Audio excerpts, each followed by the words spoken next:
Ano sa tingin niyo yung special dito sa Bulas, Pilipinas? Why are they doing very well? Well, I think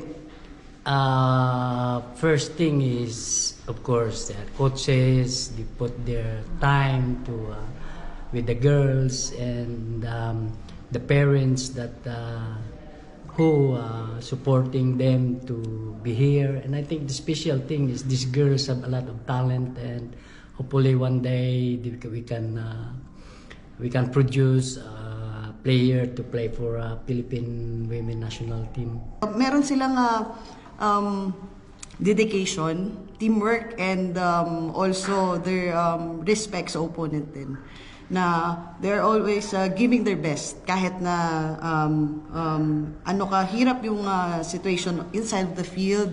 They are strong enough to fight for the ball, and they are never give up. Your victory is a product of your hard work, dedication, and most important, teamwork. I was told that that football is not an individual game.